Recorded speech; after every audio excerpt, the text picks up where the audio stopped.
Je ne suis pas devin, mais je dirais que la réaction du président de la République est une réaction tout à fait normale et légitime. Il s'agit de faire le point de ce que le gouvernement saura à ce moment-là. L'interlocuteur précédent disait qu'on ne savait pas encore grand-chose avec certitude.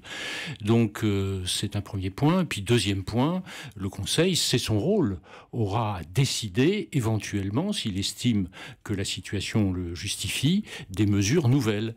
Et je le disais tout à l'heure, à mon sens, il faut que la France s'habitue à vivre avec cette menace, et je m'inscrirai un tout petit peu en faux avec les propos que vous teniez tout à l'heure, madame, disant qu'il y avait une attention toute spécifique à porter sur les établissements de type Seveso. C'est vrai qu'ils représentent une dangerosité parce que souvent ce sont des processus de fabrication de gaz qui sont en cause.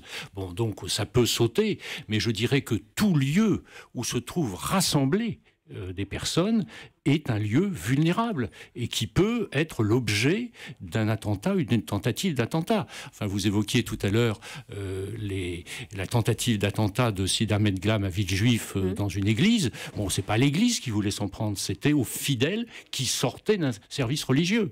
Donc, ça peut être des attentats extrêmement graves. Mais vous avez entendu également Louis Caprioli disant qu'aujourd'hui, la question, c'est la question financière et matérielle qui se pose pour sécuriser ces sites. Vous savez, il n'y a pas forcément des choses extrêmement compliquées à faire. Enfin, récemment, je m'en rendais dans un établissement qui habituellement, qui concentre plusieurs centaines de personnes qui y travaillent. Habituellement, il y a plusieurs entrées, c'est largement ouvert. Eh bien, aujourd'hui, on entre par une seule entrée. Et parce qu'il y a une seule entrée, les contrôles sont plus faciles. C'est une posture qui consiste à vivre avec la conscience d'une menace. C'est tout.